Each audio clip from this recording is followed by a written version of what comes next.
क्या दारोक ने कर लिया है रिटर्न? क्या ब्रोक लेसनर हो चुके हैं रिटायर? निक ओल्डिस जीत चुके हैं? क्या क्या हुआ समर स्लैम में मैं आपको सब कुछ बताता हूँ। सबसे पहले शो की शुरुआत करती है ईओ स्काई। ईओ स्काई बनाम Liv Morgan women's world heavyweight championship के बीच में एक मैच था। ये मैच बहुत ही शुरुआत में हुआ फैमी और ब्रोक लेसनर को होना था, लेकिन डब्ल्यूडब्ल्यूई एंड मोमेंट पे चेंज करा। इस मैच में रकेल और रोक्सन परेज भी आई। जब भी ईओ स्काई उनके ऊपर कूद चुकी थी, लेकिन लिव मॉर्गन ने अपनी पटकी लगाई टॉप लोपे से ईओ स्काई पे। और ईओ स्काई पे जब उन्होंने पटकी लगाई, ईओ स्काई ने बहुत स्ट्रगल करा ये मैच जीतने का, लेकिन वो नहीं जीत पाई। ईओ स्काई ने बहुत मेहनत करी। ये मैच वही था, एंट्री ज़्यादा मैच छोटा। पता नहीं ट्रिपल एच ऐसे मैच अब क्यों बुक कर रहे हैं। एंट्री इतनी लंबी लंबी हो रही है और मैच छोटे छोटे। डे 1 ये था। मुझे तो अभी मैं आपको आगे बताता हूँ क्या क्या हुआ। ईओ स्काई हार चुकी थी और लिव मॉर्गन जीत चुकी थी वुमेन्स वर्ल्ड चैंपियनशिप। फिर नेक्स्ट मैच आता है ऊ 6 man tag team match. Usos और जेकब फाटू लड़ते हैं रोएस्कीस बनाम सोलो सिंकोवा और हमारे मेगा स्टार LA नाइट के खिलाफ। ये मैच के लिए मुझे पर्सनली बहुत एक्साइटमेंट थी कि 6 मैन टैग टीम मैच बहुत शानदार होगा, किसी ने कोई धोखा देगा, लेकिन ऐसा कुछ नहीं हुआ। सोलो सिंकोवा डांस करने लग गए जे ऊसो के गाने में। और यही नहीं, पूरा ही ये मैच ही बकवास था। ये मंडे नाइट रो के भी लायक नहीं था। मुझे इस मैच से बहुत एक्साइटमेंट थी, लेकिन इस मैच में क्या मिला? कुछ भी नहीं मिला। एकदम बकवास मैच था। Triple H summer slam day 1 की इतनी हाइप बनी हुई थी, सारी खराब कर दी। सब कुछ बेकार हुआ है, कुछ भी अच्छा नहीं हुआ है शो में, कुछ भी। मतलब एक रिटर्न हुआ है, मैं आपको बताता हूँ किसका रिटर्न हुआ है, अभी मैं आपको आगे बताने वाला हूँ इस मैच में। लेकिन मैं आपको बता देता हूँ, जीत पाई थी LA नाइट, रोएस्कीस और सोलो सिंकोवा ने इस मैच में जीत पा ली थी। फिर हमें नेक्स्ट मैच देखने को मिलता है रिंग जनरल गुंटर और निक ओल्डिस के बीच में। ये मैच में भी बस पटकी पे पटकी, चोप पे चोप लग रहे थे और गुंठर निक ओल्डिस की वाइफ और उनके बच्चे को चिढ़ाई जा रहे थे। बस सुपरप्लेक्स लग रहे थे, सुपरप्लेक्स पे सुपरप्लेक्स लगी जा रहे थे बार बार, और फिर गुंठर चोप मारी जा रहे थे। बस यही दोनों चीज़ें हो रही थी इस मैच में। कभी वो उसके लोक लगा रहा है, कभी निक ओल्डिस उनके लोक लगा रहे हैं, कभी गुंठर उनके लोक लगा रहे हैं। पूरे मैच में हमें यही दिखा था। इस मैच में भी थोड़ी हाइप थी कि क्या होगा, लेकिन एंड में क्या होता है? गुंठर होते हैं, निक ओल्डिस के लोक लगाते हैं और निक ओल्डिस स्टेप आउट कर देते हैं और गुंठर ये मैच जीत के निकल जाते हैं।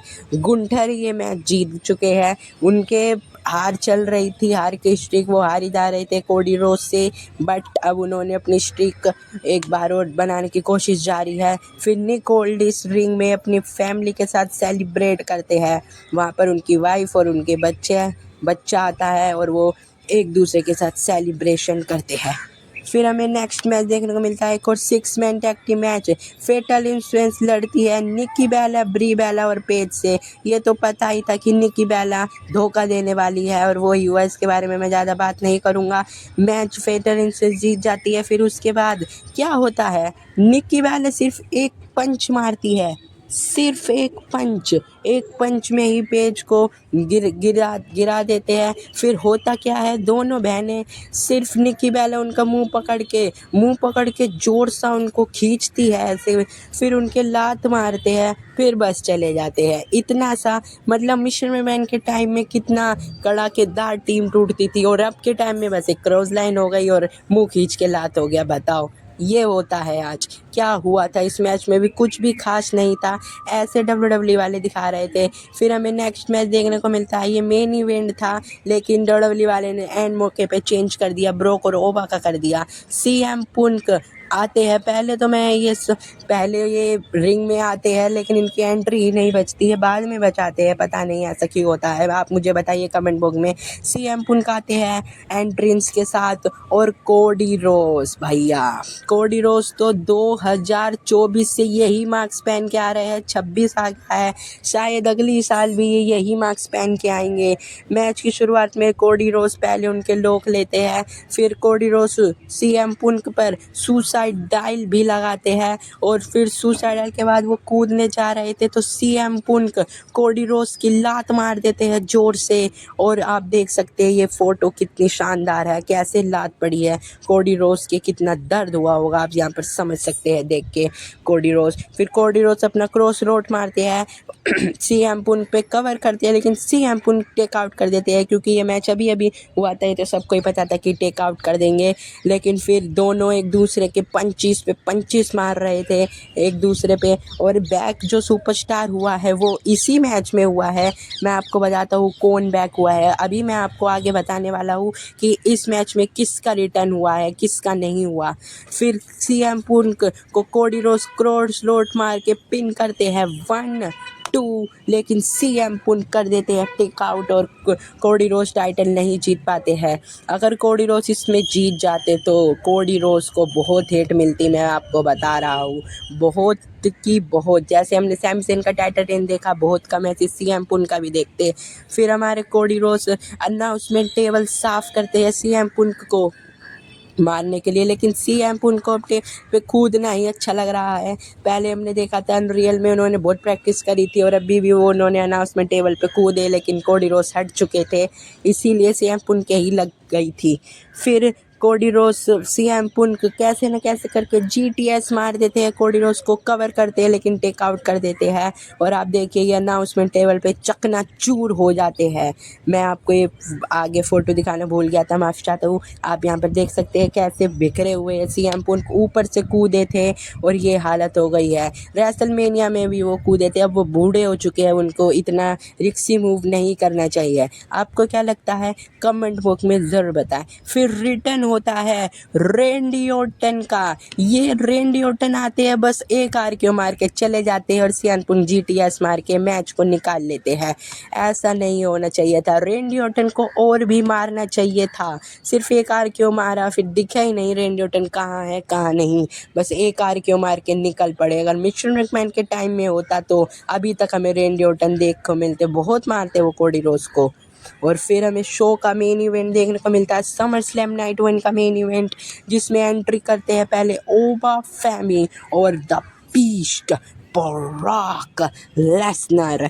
दोनों सुपरस्टार रिंग में आते हैं और रेफरी घंटी को बजा देता है। हेल इन अ सेल मैच स्टार्ट हो चुका था। पहले तो ब्रॉक लेसनर सुपर लेग्स देते हैं, एक नहीं दो नहीं तीन सुपर लेग्स लगाते हैं ब्रॉक लेसनर ओबा फेमी पर, लेकिन ओबा फेमी को कोई भी फ़र्क नहीं पड़ा था। आप यहाँ पर देखिए वो खड़े हो चुके थे, और वो जब खड़े हो गए थे तो ब्रॉक लेसनर का सबसे बड़ा डरावना मूवमेंट्स बन चुका था ये। फिर ओबा फेमी ब्रॉक लेसनर को क्रॉस लाइन देके बाहर भगाते हैं, और फिर वो टेबल्स निकाल लेते हैं, और टेबल निकालने के बाद ब्रॉक लेसनर को टेबल के आर पार भी कर देते हैं। आप यहाँ पर देख सकते हैं ब्रॉक लेसनर को ऐसे ज़ोर से आर पार करा था, ब्रॉक लेसनर की कमर पे भी निशान पड़ा हुआ था पूरे के पूरे मैच में। फिर ब्रॉक लेसनर रिंग में आते हैं और ओबा फेमी के स्टील स्टेप्स दे के मारते हैं मुंह पे, और आप यहाँ पर देखिए एक बार नहीं ब्रॉक लेसनर भी उन्हें 3 बार ही मारते हैं, 3 बार सुपरलेक्स 3 बार स्टील स्टेप्स, और छोड़ते नहीं हैं। फिर उसके बाद ब्रॉक लेसनर उन्हें स्टील चेयर से वार करते हैं, स्टील चेयर पे स्टील चेयर पे स्टील चेयर, बहुत सारी स्टील चेयर मार देते हैं ब्रॉक लेसनर ओबा फेमी को, लेकिन ओबा फेमी उड़ जाते हैं और ब्रॉक लेसनर को उठा के पटक देते हैं ब्रॉक लेसनर को। आप यहाँ पर देख सकते हैं दोनों ही हैवी सुपरस्टार है, लेकिन ओबा फेमी ब्रॉक लेसनर को आसानी से उठा लेते हैं। इस बात की तो इज्जत देनी पड़ेगी ओबा फेमी को। फिर ओबा फेमी ब्रॉक लेसनर को पावर बम लगा देते हैं। लग रहा था कि ये मैच भी छोटा होने वाला है, बहुत छोटा, लेकिन जैसे ही ओबा फेमी कवर करते हैं तो ब्रोक लेसनर टेक आउट कर देते हैं। सारे के सारे फैंस शॉक हो चुके थे। फिर ब्रोक लेसनर तुरंत ही उठ जाते हैं और ओबा फेमी को F5 लगा देते हैं। एक नहीं, ब्रोक लेसनर का एक से दिल तो नहीं भरता है, वो टोटल 2 F5 लगाते हैं, कवर करते हैं, लेकिन ओबा फेमी टेक आउट कर देते हैं। फिर वो रिंग फाड़ देते हैं। रिंग का जो वो होता है बैनर वाइट वो पूरा उखाड़ देते हैं और पूरा उनको फाड़ के साइड में करते हैं। फिर ओबा फेमी के पास जाते हैं और ओबा फेमी को वहाँ पर लेके आते हैं। फिर ओबा फेमी के साथ क्या करते हैं मैं अभी आपको बताता हूँ। और अगर आप हमारे चैनल पे नए आए तो लाइक करें, शेयर करें, सब्सक्राइब करना ना भूलें। फिर वहाँ पर ओबा फेमी को ब्रोक लेसनर अंडरटेकर की नेक क्रैकर लगा देते हैं उनका मूव करके, लेकिन ओबा फेमी वहाँ से उठ के ब्रोक को पावर बम लगा के ये मैच निकाल लेते हैं। ओबा फेमी ने ब्रोक लेसनर को एक बार और हरा दिया है। 2 मैच ओबा फेमी जीते हैं, 1 मैच ब्रोक लेसनर जीते हैं। इसमें ब्रोक लेसनर को जीतना चाहिए था। फिर मैच के बाद क्या होता है? मैच के बाद होता है ब्रोक लेसनर आते हैं रिंग में। आप सुनिएगा, ब्रोक लेसनर आते हैं रिंग में, बट ब्रोक लेसनर रिटायर नहीं हुए हैं। वो आते हैं, ओबा फेमी से गले मिलते हैं, आप यहाँ पर देखिए, और बोलते हैं कि ये है WWE का फ्यूचर और मैं हूँ फास्ट। ये बोलते हैं ब्रोक लेसनर। ओबा फेमी को इज्जत देते हैं, हाथ उठाते हैं। शौक थे ओबा फेमी, आप उनके चेहरे से देख सकते हैं। और पॉल हेमन को भी देखिए। अब हमें पता नहीं है कि ब्रोक लेसनर कब आएंगे, कब नहीं आएंगे। आप सोचिए, ब्रोक लेसनर यहाँ से जाते और ब्रोन ब्रेकर आके ब्रोक लेसनर को स्पीयर लगा देते, तो ब्रोन ब्रेकर का जो पुश था, जो उनका पुश रोक दिया गया था, वो उनका पुश दोबारा ऊपर चले जाता। लेकिन ट्रिपल एच ये सब सोचते ही नहीं है। अब क्या करा जाए, ऐसे बीत अगर मैं होता तो मैं ऐसा ही करता, ब्रोन ब्रेकर को भेजता, वो आते फुल तेज स्पीड में और ब्रोक लेसनर के स्पीयर लगाते जब ब्रोक लेसनर आते, जब उनका मैच सेट हो जाता।